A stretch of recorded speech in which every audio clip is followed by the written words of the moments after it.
ബി.ജെ.പിക്ക് എന്ത് നേട്ടമുണ്ടാക്കാൻ കഴിയും ഈ തെരഞ്ഞെടുപ്പിൽ എന്നുള്ളതാണ്. അക്കൗണ്ട് തുറക്കാൻ കഴിയുമോ?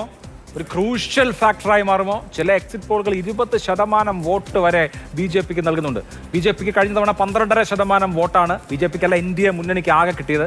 അത് തൊട്ട് മുമ്പുള്ള 2016 തെരഞ്ഞെടുപ്പിനേക്കാൾ കുറവായിരുന്നു. 2016 നിയമസഭാ തെരഞ്ഞെടുപ്പിൽ 14% വോട്ട് കിട്ടിയിടത്ത് നിന്ന് 12% കുറയുകയാണ് കഴിഞ്ഞ നിയമസഭാ തെരഞ്ഞെടുപ്പിൽ ചെയ്തത്. അതിനിടെ 2019 ലോക്സഭാ തെരഞ്ഞെടുപ്പിൽ ബി.ജെ.പി 31 ലക്ഷം വോട്ട് നേടിയിരുന്നു. പക്ഷേ 25 ലക്ഷം വോട്ട് മാത്രമാണ് കഴിഞ്ഞ നിയമസഭാ തെരഞ്ഞെടുപ്പിൽ ബി.ജെ.പിക്ക് കിട്ടിയത്. ഒറ്റ സീറ്റും കിട്ടിയില്ല. നിയമം എന്ന് പറയുന്ന സിറ്റിംഗ് സീറ്റ് നഷ്ടമാവുകയും ചെയ്തു. ഇത്തവണ ബി.ജെ.പി 2 അക്ക സീറ്റുകളിലേക്ക് എത്തുമെന്നൊക്കെ ആ പാർട്ടി ആഗ്രഹിക്കുന്നുണ്ട്, എത്തണമെന്ന് ആഗ്രഹിക്കുന്നുണ്ട്. പക്ഷേ റിയലിസ്റ്റിക്കായി അവർ 2 മുതൽ 3 വരെ സീറ്റുകളാണ് പ്രതീക്ഷിക്കുന്നത്. ഈ തവണ ബി.ജെ.പിക്ക് എന്തുണ്ടാകും? എക്സിറ്റ് പോളുകൾ പല കണക്കുകൾ പറയുന്നുണ്ട്. അതിനപ്പുറത്ത് ബി.ജെ.പി ഒരു സ്പോയിലർ ആവുമോ? ബി.ജെ.പി വിജയം നിർണ്ണയിക്കുമോ? ബി.ജെ.പിക്ക് കിട്ടുന്ന സീറ്റുകൾ മാത്രമല്ല, കേരളത്തിൽ ഒരു ഹങ് അസംബ്ലി ഉണ്ടായാൽ നിർണായകമാകും ബി.ജെ.പി. അത് വേറൊരു വിഷയം. പക്ഷേ അതിനേക്കാൾ വിജയപരാജയങ്ങളെ നിർണ്ണയിക്കാൻ ബി.ജെ.പിക്ക് എത്രമാത്രം കഴിയും എന്നുള്ള ഒരു വളരെ പ്രധാനപ്പെട്ട ചോദ്യമുണ്ട്. അവിടെ നേരത്തെ സൂചിപ്പിച്ച പ്രണോയ് റോയ്, അദ്ദേഹം ധാരാളം ഇന്ത്യൻ ഇലക്ഷൻസ് കവർ ചെയ്യുകയും ഒരുപാട് പ്രവചനങ്ങൾ നടത്തുകയും ചെയ്തിട്ടുള്ള ആളാണ്. അപ്പോൾ ഇന്ത്യൻ സെഫോളജിയിലെ ഏറ്റവും പ്രധാനപ്പെട്ട കാര്യമായി പ്രണോയ് റോയ് ചൂണ്ടിക്കാണിക്കുന്നത് ഇൻഡെക്സ് ഓഫ് ഒപ്പോസിഷൻ യൂണിറ്റിയാണ്. ഒരു ഡോമിനന്റ് പാർട്ടി, അതിപ്പോൾ ഇവിടെ CPM അല്ലെങ്കിൽ LDF ആണ്, അവർ തോക്കണമെങ്കിൽ അവർക്കെതിരെയുള്ള ഭരണവിരുദ്ധ വോട്ടുകളുടെ ഒരു സമാഹരണം ഉണ്ടാവണം. ഇൻഡെക്സ് ഓഫ് ഓപ്പോസിഷൻ യൂണിറ്റി വളരെ ശക്തമാവുകയാണെങ്കിൽ ഭരണവിരുദ്ധ വോട്ടുകളെല്ലാം സമാഹരിക്കപ്പെടുകയും ഈ ഭരിക്കുന്ന പാർട്ടി തൂത്തെറിയപ്പെടുകയും ചെയ്യും. പക്ഷേ അതിലൊരു സ്പ്ലിറ്റ്, ഒരു വെർട്ടിക്കൽ സ്പ്ലിറ്റ് ഉണ്ടായാൽ 40% വോട്ട് മാത്രമേ ഭരണകക്ഷി നേടിയുള്ളെങ്കിൽ പോലും അവർ ആ ഭരണത്തിൽ തുടരാൻ ഇടയാകുമെന്നൊരു സ്ഥിതിവിശേഷം ഇന്ത്യൻ പൊളിറ്റിക്സിനെ സംബന്ധിച്ചുണ്ട്. ഇതൊരു മൾട്ടി പോളാർ പൊളിറ്റിക്കൽ സംവിധാനമാണ്. ബി.ജെ.പിയെ സംബന്ധിച്ച് നേടുന്ന വോട്ടുകൾ ആരുടെ സാധ്യതകളെ ബാധിക്കാം? എത്ര ശതമാനം വോട്ടുകൾ ഈ പുതിയ പൊളിറ്റിക്കൽ കോണ്ടെക്സ്റ്റിൽ ബി.ജെ.പിക്ക് കിട്ടാൻ സാധ്യതയുണ്ട്? അഭിലാഷ്, ഇപ്പോൾ 2016 14.96, കഴിഞ്ഞ തവണ 12.5. അപ്പോൾ 2 പാർട്ടികൾക്കും, അതായത് ബി.ജെ.പിക്കും BDJS-നും 2 പാർട്ടികൾക്കും 16-നെ അപേക്ഷിച്ച് 2021 വോട്ട് കുറയുകയാണ് ചെയ്തത്. ഇവിടെ ഇപ്പോൾ ബി.ജെ.പി പിടിച്ചുകൊണ്ട് പോകുന്ന വോട്ട് UDF-ൻ്റെതാണോ LDF-ൻ്റെതാണോ നമ്മുടെ നാട്ടിൽ എത്രയോ നാളായിട്ട് നടക്കുന്ന ഒരു ചർച്ചയാണ്. പക്ഷേ അത് പല മണ്ഡലങ്ങളിൽ പല രീതിയിൽ ഇപ്പോൾ മാറുന്നുണ്ട് എന്നുള്ളതാണ് ഏറ്റവും പ്രധാനപ്പെട്ട ഒരു കാര്യം. കഴിഞ്ഞ ലോക്സഭാ തെരഞ്ഞെടുപ്പിൽ LDF-ന്റെ വോട്ട് ബേസിലേക്ക് കടന്നു കയറാൻ കഴിഞ്ഞു ബിജെപിക്ക്. തെക്കൻ കേരളത്തിൽ പ്രത്യേകിച്ചും ആറ്റിങ്ങൽ പോലുള്ള മണ്ഡലത്തിലൊക്കെ വലിയ രീതിയിൽ CPM, Karunagappally, Kayamkulam classic examples. അതെ, കരുനാഗപ്പള്ളിയിലെ കാര്യം പറയുകയാണെങ്കിൽ കഴിഞ്ഞ നിയമസഭാ തെരഞ്ഞെടുപ്പിൽ ഏതാണ്ട് 12,000 വോട്ട് കിട്ടിയിടത്ത് 52,000 വോട്ടിലേക്കാണ് ലോക്സഭാ തെരഞ്ഞെടുപ്പിന്റെ കാലത്ത്. അവിടെ നേരത്തെ അഭിലാഷ് പറഞ്ഞ പോയിന്റ് വളരെ പ്രസക്തം. പ്രണോയ് റോയ് പറഞ്ഞത് ഈ ബൈപോളാർ പൊളിറ്റിക്സ് ഉണ്ടല്ലോ, ഈ ആറ്റിങ്ങലൊക്കെ കോൺഗ്രസ് സംവിധാനം പാടെ തകർന്നു പോയി. മാത്രമല്ല കിളിമാനൂർ അസംബ്ലി മണ്ഡലമായിരുന്നു, പിന്നെ ഡീലിമിറ്റേഷൻ ആറ്റിങ്ങലായി കൂട്ടിച്ചേർക്കപ്പെടുകയൊക്കെ ആയിരുന്നു. അവിടെ നേരത്തെ നിയമസഭാ മണ്ഡലമായി കൂട്ടിച്ചേർക്കപ്പെടുകയായിരുന്നു. കിളിമാനൂർ മണ്ഡലം ഇല്ലാതാവുകയായിരുന്നു. കാലാകാലങ്ങളിൽ അവിടെ സംവരണ മണ്ഡലമായിരുന്നു. ആ പ്രദേശത്ത് വലിയ നേതാക്കളൊന്നും കോൺഗ്രസിൽ വന്നില്ല. അപ്പോൾ കോൺഗ്രസ് അപ്രസക്തമാണ്. അവിടെ ബി.ജെ.പി എന്ന സംഘടനാ സംവിധാനം കൊണ്ടല്ല ഇത്രയും വലിയ വോട്ട് പിടിച്ചത്. തീർച്ചയായിട്ടും അല്ല. പക്ഷേ ഈ നിയമസഭാ തെരഞ്ഞെടുപ്പാകുമ്പോൾ നിയമസഭാ തെരഞ്ഞെടുപ്പുകൾ ഇൻക്രീസിംഗ്ലി ബൈപോളർ ആവുകയാണ് കേരളത്തിൽ. ഇത് നിയമസഭയുടെ കാര്യമാണ് ഞാൻ പറഞ്ഞത്. ആറ്റിങ്ങൽ നിയമസഭാ മണ്ഡലത്തിലെ കാര്യമാണ് പറഞ്ഞത്. നേരത്തെ കിളിമാനൂരായിരുന്നു, അത് ആറ്റിങ്ങലായി ഒറ്റ മണ്ഡലമായി മാറി. കോൺഗ്രസ് പാടെ ദുർബലമായി. അവിടെ കളത്തിലില്ലാതിരുന്ന ബി.ജെ.പി ആണ് താനെ ആളുകൾ വോട്ട് ചെയ്ത് 2ാം പൊസിഷനിലേക്ക് ഇപ്പോൾ എത്തിക്കുന്നത്. അല്ല, ഇപ്പൊ ഈ നമ്മുടെ ഈ ഓപ്പോസിഷൻ, ഈ പ്രതിപക്ഷ വോട്ടുകൾ, ഭരണവിരുദ്ധ വോട്ടുകൾ ഏകീകരിക്കുക എന്ന് പറയുന്നതിന് പകരം ബി.ജെ.പി കുറച്ച് പിടിച്ചുകൊണ്ട് പോകുന്നു എന്ന് പറയുന്ന പ്രശ്നമുണ്ട്. പക്ഷെ അത് ചില മണ്ഡലങ്ങളിൽ വരുമ്പോൾ, ഇപ്പോൾ ഉദാഹരണത്തിന് നേമം, അതുപോലെ തന്നെ കഴക്കൂട്ടം, അതുപോലെ തന്നെ കൊല്ലം ജില്ലയിലെ ചാത്തന്നൂർ, ഇവിടെയൊക്കെ ബി.ജെ.പി ജയിക്കാൻ കഴിയുന്ന രീതിയിൽ വോട്ട് സമാഹരിക്കുക. അവിടെ ശരിക്കും പറഞ്ഞാൽ വോട്ടർമാരുടെ മുന്നിൽ കൺഫ്യൂഷൻ ഉണ്ടാക്കണം. ആര് ജയിക്കും എന്നുള്ള കാര്യത്തിൽ വോട്ടർമാർക്ക് കൺഫ്യൂഷൻ ഉണ്ടാക്കുന്ന രീതിയിൽ ബി.ജെ.പിയുടെ വളർച്ച ഉണ്ടായിട്ടുണ്ട്. പക്ഷെ മറ്റു മണ്ഡലങ്ങളിൽ അത് ബി.ജെ.പി താരതമ്യേന അത്ര ഒരു 10-30,000 വോട്ട് പോലും പിടിക്കാൻ കഴിയാത്ത രീതിയിൽ, അല്ലെങ്കിൽ ആ രീതിയിലുള്ളിടത്ത് ബി.ജെ.പി നിർണായകമായ ശക്തിയാണ്, അല്ലെങ്കിൽ വലിയൊരു വോട്ട് ബാങ്ക് ആണ്. പക്ഷേ ജയിക്കുന്നതിന്റെ അടുത്തേക്കൊന്നും എത്താൻ കഴിയുന്നില്ലെങ്കിൽ അത്തരത്തിലുള്ള വോട്ടുകൾ എങ്ങോട്ട് പോകുന്നു എന്നുള്ളതാണ് അവിടെ ആര്യയുടെ മണ്ഡലം കോഴിക്കോട് സൗത്ത് എടുക്കും. അവിടെ ടി റനീഷ് പിടിക്കുന്ന വോട്ടുകൾ വിജയത്തിലേക്ക് എത്തില്ലായിരിക്കും. പക്ഷേ LDF ഒരു പക്ഷേ ജയിക്കുമായിരുന്ന, ഏതെങ്കിലും തരത്തിൽ ജയിക്കാനുണ്ടായിരുന്ന ഒരു സാധ്യതയെ അവിടെ ഇല്ലാതാക്കുകയായിരിക്കും എനിക്ക് തോന്നുന്നു ബി.ജെ.പിയുടെ അവിടുത്തെ വോട്ട്. പക്ഷെ വേറൊരു മണ്ഡലത്തിൽ നേരെ തിരിച്ചു ആകാം. അപ്പോൾ ബി.ജെ.പി പിടിക്കുന്ന വോട്ടുകൾ, എത്രമാത്രം വോട്ടുകൾ ബി.ജെ.പിക്ക് സമാഹരിക്കാൻ കഴിയുന്നു എന്നുള്ളത് ഈ തെരഞ്ഞെടുപ്പിൽ എങ്ങനെ ഡിസൈഡർ ആവും? അല്ല അഭിലാഷ്, അത് പറയുമ്പോൾ ഈ സൗത്തിന്റെ കാര്യത്തിൽ തന്നെ ഒരു കാര്യമുണ്ട്. ഇപ്പോൾ അവിടെ 3 ഇപ്പോൾ UDF, LDF, അതുപോലെ തന്നെ ബി.ജെ.പി. അവിടെ ഈ LDF-ന്റെയും UDF-ന്റെയും സ്ഥാനാർത്ഥികൾ ന്യൂനപക്ഷ വിഭാഗങ്ങളിൽ നിന്നാവുകയും സൗത്തിൽ ബി.ജെ.പിക്ക് വോട്ട് കൂടുതൽ സമാഹരിക്കുകയും ചെയ്യുന്ന അങ്ങനെ ഒരു പ്രത്യേകത കൂടി ഈ കോഴിക്കോട് സൗത്തിന്റെ കാര്യത്തിലുണ്ട്. പറയും.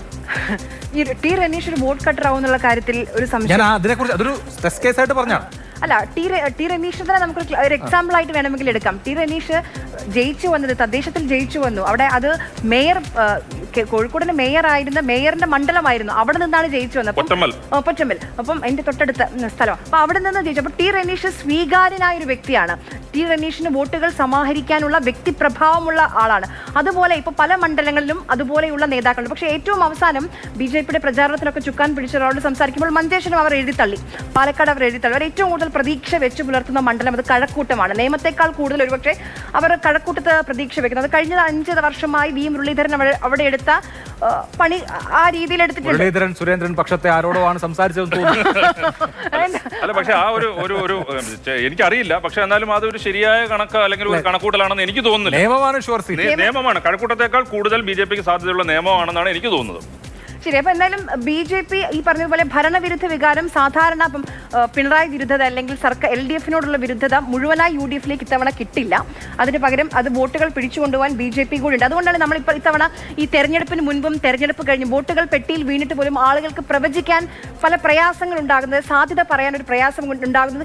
ഇതുവരെ ഇല്ലാത്ത ശക്തമായ ത്രികോണ മത്സരം നടക്കുന്ന 10ഓ 15ഓ മണ്ഡലങ്ങൾ കേരളത്തിലുണ്ട്. ടഫ് ഫൈറ്റ് നടക്കുന്ന മണ്ഡലങ്ങളുണ്ട്. അപ്പൊ നോക്കൂ, ആറന്മുള ഒരു പ്രവചനാതീതമായ മണ്ഡലമായി നിൽക്കുകയാണ്. അവിടെ കുമ്മനം പിടിക്കുന്ന വോട്ടുകൾ വളരെ ക്രൂഷ്യലായി നിൽക്കുന്ന വോട്ട്. ഈ പറയുന്ന പോലെ ചാത്തന്നൂര് കഴിഞ്ഞ 10 കൊല്ലമായി അവിടെ BJP എടുക്കുന്ന പണി അത് ഇത്തവണ റിസൾട്ട് ആകുമോ എന്ന് സംശയിക്കുന്നില്ല. അതുപോലെയുള്ള ക്ലാസിക്കായി നിൽക്കുന്ന 15 മണ്ഡലങ്ങളിലെങ്കിലും BJP ഒരു എക്സ് ഫാക്ടറായി മാറുമെന്ന് തോന്നുന്നു. എക്സ് ഫാക്ടർ രതീഷ്, ഇപ്പൊ കരുനാഗപ്പള്ളി കോൺഗ്രസിന്റെ ആദ്യത്തെ 10 സീറ്റുകളിൽ ഒന്നായിട്ട് പുതിയ സാഹചര്യത്തിൽ വരുന്ന സീറ്റാണ്. CR മഹേഷ് അത്രയും വലിയ ഭൂരിപക്ഷത്തിലാണ് കഴിഞ്ഞ തവണ ജയിച്ചത്. പക്ഷെ ഇത്തവണ ജിതിൻ ദേവ് പിടിക്കുന്ന വോട്ടുകൾ ഒരു തരത്തിലൊരു കൺഫ്യൂഷൻ ഉണ്ടാക്കിയിട്ടുണ്ട്. ഇത്തവണ ജയിക്കാമെന്ന് UDF ഉറപ്പിക്കുന്ന മണ്ഡലങ്ങളിൽ ഒന്നാണ് തിരുവല്ല.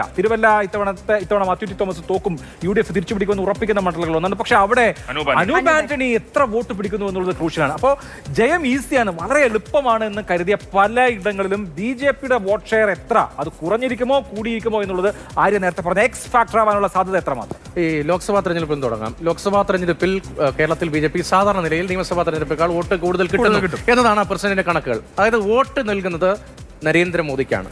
2014 ലോക്സഭാ തെരഞ്ഞെടുപ്പിലാണ് കേരളത്തിൽ ആദ്യമായി BJPക്ക് വലിയൊരു ബൂം വോട്ടിങ്ങിൽ ഉണ്ടാകുന്നത്. 15 തദ്ദേശത്തിൽ അത് തുടർന്നു, 16 നിയമസഭയിൽ തുടർന്നു. ആദ്യമായി സംസ്ഥാനത്ത് 2016 തദ്ദേശ തെരഞ്ഞെടുപ്പിലാണ് 10% BJP ക്രോസ് ചെയ്യുന്നത്. അതിനു മുൻപ് പരമ്പരാഗതമായി 80-കൾ മുതൽ തന്നെ 5%, 7%, 8% ഇത്രയേ ഉള്ളൂ. 10 ക്രോസ് ചെയ്യുന്നത് അവിടെയാണ്. 21-ലാണ് പിന്നെ അല്പം കൂടെ മുന്നോട്ട് വന്നു. പക്ഷേ നിയമസഭാ തെരഞ്ഞെടുപ്പുകളുടെ കണക്ക് ട്രെൻഡ് നോക്കുമ്പോൾ ലോക്സഭാ തെരഞ്ഞെടുപ്പിൽ അത്രയും വരുന്നില്ല. അപ്പോൾ ഞാൻ പറഞ്ഞ പോയിന്റ് ഇതാണ്. ലോക്സഭാ തെരഞ്ഞെടുപ്പിൽ നരേന്ദ്രമോദിക്ക് BJPയുടെ നാഷണൽ രാഷ്ട്രീയത്തിന് വോട്ട് ചെയ്യുന്നു. ഇവിടെ BJPക്ക് നിയമസഭാ തെരഞ്ഞെടുപ്പിൽ വോട്ട് ചെയ്യേണ്ടത് നരേന്ദ്രമോദിക്കോ അല്ലെങ്കിൽ അതിനെ റെപ്രസെന്റ് ചെയ്യുന്ന ആളുകൾക്കുമാണ്. അവിടെയാണ് പ്രശ്നം. എത്ര സീറ്റാണ് ഘടകകക്ഷികൾ കൊടുത്തത്? 2020 മത്സരിക്കുന്ന സീറ്റുകൾ, BDJS മത്സരിക്കുന്ന സീറ്റുകൾ, ഈ സീറ്റുകളിലെ സ്ഥാനാർത്ഥികളെ സംബന്ധിച്ച് ഇപ്പോഴും പലവിധ സംശയങ്ങൾ പല രാഷ്ട്രീയ ഉന്നയിക്കുന്നുണ്ട്. BJPക്ക് കൂടുതൽ സ്വാധീനമുള്ള മണ്ഡലങ്ങളാണ്. പ്രസ്റ്റീജിയസ് മണ്ഡലമാണ് കോന്നി. ശബരിമല ഉൾപ്പെടുന്ന കോന്നി നിയമസഭാ മണ്ഡലം. കോന്നി നിയമസഭാ മണ്ഡലം അത് BJP ഇത്തവണ വലിയ ഹൈപ്പ് ഉണ്ടാക്കാൻ കഴിയുമെന്നൊക്കെ പ്രതീക്ഷിച്ച മണ്ഡലമായിരുന്നു. അത് ഘടകകക്ഷിക്കാണ്. തൊട്ടടുത്തുള്ള റാന്നി BJPക്ക് വേരോട്ടം സമീപകാലത്തുള്ള മണ്ഡലമാണ്. അത് കൊടുത്തിരിക്കുന്നത് ഘടകകക്ഷിക്കാണ്. നേരത്തെ പറഞ്ഞ തൃപ്പൂണിത്തുറ മണ്ഡലം 2016 തുറവൂർ വിശ്വംഭരനായിരുന്നു ഓർമ്മ. അദ്ദേഹം തന്നെ വലിയ വോട്ട് പിടിച്ച മണ്ഡലമാണ് തൃപ്പൂണിത്തുറ. അതിനുശേഷം കുറഞ്ഞു. കൊടുങ്ങല്ലൂർ മണ്ഡലം, അങ്ങനെ നിരവധി മണ്ഡലങ്ങൾ നമുക്ക് ഉദാഹരണമായി എടുക്കാം. അപ്പോൾ ഈ ഘടകകക്ഷികൾക്ക് പോയിരിക്കുന്ന മണ്ഡലങ്ങളിലെ വോട്ടിലെ കുറവ് എന്ന് തന്നെ വോട്ടെണ്ണം മുൻപ് പറയാം. ആ കുറവ് എവിടെ പ്രതിഫലിക്കുന്നത് വളരെ പ്രധാനമാണ്. അവിടെയാണ് നേരത്തെ പറഞ്ഞ വാദത്തിലേക്ക് എവിടെ അഡ്ജസ്റ്റ്മെന്റ്, എവിടെ ഡീല് തെരഞ്ഞെടുപ്പിന് മുമ്പ് ചർച്ച എത്തുന്നത് അവിടെയാണ്. അല്ല, അവിടെ ഇപ്പോ രതീഷ് ഉന്നയിച്ച വിഷയത്തിന് BJPയുടെ പല പ്രവർത്തകരും ഈ വിഷയം തന്നെ ഇപ്പൊ രതീഷ് പറഞ്ഞ കാര്യം ഉന്നയിച്ചു. ഇന്നലെ വിനോദ് താവടെ BJP പ്രവർത്തകർക്ക് തന്നെ അതിന് മറുപടി കൊടുത്തിട്ടുണ്ട്. അത് അദ്ദേഹം പറഞ്ഞ ഇങ്ങനെയാണ്: വരുന്ന 50 കൊല്ലത്തേക്ക് കേരളത്തിൽ BJP എന്നല്ല ഒരു പാർട്ടിക്കും തന്നെ ജയിക്കാൻ കഴിയില്ല, കേരളത്തിൽ മുന്നണിക്കേ പറ്റൂ. അപ്പോ BJPയെ സംബന്ധിച്ച് BJP അങ്ങനെ LDFലെ ഘടകകക്ഷികളെ പോലെയോ അല്ലെങ്കിൽ UDFലെ ഘടകകക്ഷികളെ പോലെയോ അല്ല, പലപ്പോഴും അസ്പൃശ്യത നേരിടുന്ന ഒരു പാർട്ടിയാണ്. അപ്പോൾ നമ്മളെ സംബന്ധിച്ച് മുന്നണി ഘടകകക്ഷികളെ അക്കോമഡേറ്റ് ചെയ്തേ പറ്റൂ. അദ്ദേഹം പറഞ്ഞ വാചകം ചിലപ്പോൾ ഈ മുന്നണി രാഷ്ട്രീയത്തിന് വേണ്ടി നമുക്ക് നിയമവും കഴക്കൂട്ടവും മഞ്ചേശ്വരവും പോലും നാളെ ഘടകകക്ഷികൾക്ക് കൊടുക്കേണ്ടി വരും എന്നാണ്. കാരണം കേരളത്തിന്റെ പൊളിറ്റിക്സ് അതാണ്. 60-കൾ മുതൽ മുന്നണിയിലെ ഇവിടെ വിജയം ഉണ്ടാക്കാൻ കഴിയും. അത് BJPയുടെ നാഷണൽ ലീഡർഷിപ്പ് എടുത്തിട്ടുള്ള ടാക്ടിക്കൽ പൊസിഷനാണ്. അതിനകത്തുള്ള പ്രശ്നം ഇപ്പൊ CPM വലിയ രീതിയിൽ വോട്ട് സമാഹരിക്കാൻ കഴിയുന്ന ഒരു മണ്ഡലം, ആ മണ്ഡലത്തിൽ അത് CPM അല്ലാതെ ഒരു ഘടകകക്ഷിക്ക് കൊടുത്തിട്ട് ഒരു പക്ഷേ തോൽവി ഏറ്റുവാങ്ങുന്ന സാഹചര്യത്തിലേക്ക് പോവുകയാണെങ്കിൽ അതിനകത്തൊരു പ്രശ്നമില്ലേ? ഇത് ഇവിടെ പ്രധാനമായിട്ടും ഉയർന്നു വരുന്ന വലിയ രീതിയിൽ BJP വോട്ട് സമാഹരിച്ച മണ്ഡലങ്ങൾ, അവിടെ താരതമ്യേന ദുർബലരായ ഘടകകക്ഷികൾക്ക് കൊടുത്തിട്ട് അവിടെ വോട്ട് കുറഞ്ഞു. ഇവര് നമ്മൾ നേരത്തെ സംസാരിക്കുമ്പോഴാണെങ്കിൽ പോലും അവസാനം സീറ്റ് ജയിക്കുന്നതിനപ്പുറം BJPക്ക് ഇത്ര പെർസെന്റേജ് വോട്ട് പിടിച്ചു കാണിക്കണ്ടേ? എലത്തൂർ മണ്ഡലം ഓട്ടോറിക്ഷ കയറ്റാൻ പോലുള്ള NCP-ക്കാർ അവിടെ ജയിക്കുന്നുണ്ടല്ലോ. സംഘടനാ ശക്തിയിലാണ്. അല്ല, അത് അങ്ങനെയുള്ള എത്ര മണ്ഡലങ്ങൾ കേരളത്തിൽ CPM വിട്ടുകളയുന്നുണ്ട്? ഒരു 4-5 മണ്ഡലങ്ങൾ. അതിനപ്പുറത്ത് മണ്ഡലങ്ങൾ ഒരിക്കലും CPM ഘടകകക്ഷികൾക്ക് വിട്ടുകൊടുക്കുന്നില്ല. മാത്രമല്ല വിട്ടുകൊടുത്താലും സംഘടനാ ശേഷി കൊണ്ട് ജയിപ്പിക്കുന്നുണ്ട്. കോൺഗ്രസിന് അത് പറ്റുന്നില്ല. അങ്ങനെയുണ്ട്. പക്ഷേ BJP പറയുന്ന കാര്യം ശരിയാണ്. കേരളത്തിൽ അടുത്ത 50 വർഷവും മുന്നണി രാഷ്ട്രീയമേ നടക്കുള്ളൂ, ഒറ്റയ്ക്ക് ഒരു കക്ഷിക്കും ജയിക്കാൻ കഴിയില്ല എന്ന് പറയുന്നത് 100% ശരിയാണ്. പക്ഷേ ഇന്ന് ഞാൻ പത്രത്തിൽ വായിച്ചപ്പോൾ ഞാനും വിചാരിച്ചു ഈ നിയമം കഴക്കൂട്ടം പോലുള്ളത് പോലും വിട്ടുകൊടുക്കേണ്ടി വരും എന്ന് പറഞ്ഞു കഴിഞ്ഞാൽ ആലങ്കാരികമായ ഒരു വാചകം പറഞ്ഞ ആയിരിക്കാം. പക്ഷേ എങ്കിൽ പോലും ഇത്തവണ ഈ അവരുടെ സീറ്റ് വിഭജനം അത് ഘടകകക്ഷികൾക്ക് വിട്ടുകൊടുത്തത് മുന്നണി രാഷ്ട്രീയത്തിന്റെ കമ്പൽഷനാണെന്നൊക്കെ പറയാം. എങ്കിൽ പോലും അടിസ്ഥാനപരമായി കിട്ടേണ്ട വോട്ട് ചോർത്തിക്കളയുന്ന രീതിയിലുള്ള ഒരു തീരുമാനമെടുത്തിട്ട് ഇപ്പോൾ ഏറ്റവും അവസാനം ഇതിന്റെ റിസൾട്ട് വരുമ്പോൾ പലതരത്തിലുള്ള ആക്ഷേപങ്ങൾ ഒരുപക്ഷെ BJP പക്ഷെ വോട്ട് ഷെയർ കുറയുമോ? കഴിഞ്ഞ തവണ 12.5% വോട്ടാണ് BJP-യെ സംബന്ധിച്ച് NDA-യെ സംബന്ധിച്ച് സമാഹരിക്കാൻ കഴിഞ്ഞിട്ടുള്ളത്. 25 നമ്മൾ എണ്ണം പറഞ്ഞാൽ 25 ലക്ഷം വോട്ടുകൾ. ഇത്തവണ BJP-യുടെ വോട്ട് ഷെയർ കുറയുമോ? കുറയുമെങ്കിലല്ലേ ഉള്ളൂ ഈ പ്രശ്നം. കുറയുമെന്ന് നമുക്ക് ഉറപ്പിക്കാറായിട്ടുണ്ടോ? 20% അത് യാഥാർത്ഥ്യം. പക്ഷേ ഈ പറഞ്ഞ പ്രധാനപ്പെട്ട മണ്ഡലങ്ങളിൽ വോട്ട് പിടിക്കുന്നതാണ് ആര് ജയിക്കും ആര് പരാജയപ്പെടും. അങ്ങനെ ഒരു വലിയ ഭാഗം അവിടെ നിൽക്കുന്നുണ്ട്. ഇപ്പോൾ BJP-ക്ക് വോട്ട് കൂടി എന്നൊക്കെ പറഞ്ഞാലും ഈ കാൻഡിഡേറ്റുകളെ നിശ്ചയിച്ചതുമായി ബന്ധപ്പെട്ടൊക്കെ പിന്നീടും സ്വാഭാവികമായി വിശദീകരിക്കേണ്ടി വരും. അക്കാര്യത്തിൽ തർക്കമുണ്ടോ? തർക്കമില്ല. കാരണം ഇപ്പൊ നോക്കൂ, ഇപ്പൊ കൊടുങ്ങല്ലൂർ സീറ്റിന്റെ കാര്യം അവിടെ ഗോപാലകൃഷ്ണന് പോലും ബോധ്യപ്പെട്ടിട്ടില്ല. കാരണം അദ്ദേഹം അതില്ല, ഞാൻ പോവുകയാണ് ഗുരുവായൂരിലേക്ക് എന്ന് അറിഞ്ഞപ്പോൾ ഇട്ടൊരു ഫേസ്ബുക്ക് പോസ്റ്റ് ഉണ്ട്. ഞാൻ ആഗ്രഹിച്ചത്, ഞാൻ 5 കൊല്ലം ഇവിടെ നിന്ന് പണിയെടുത്തത് ഇവിടെയാണെന്ന്. അപ്പം സംസ്ഥാനത്തെ മുതിർന്ന നേതാവാണ് അഡ്വക്കേറ്റ് B. ഗോപാലകൃഷ്ണൻ. അദ്ദേഹത്തിന് പോലും ബോധ്യപ്പെടുത്താൻ കഴിഞ്ഞില്ല.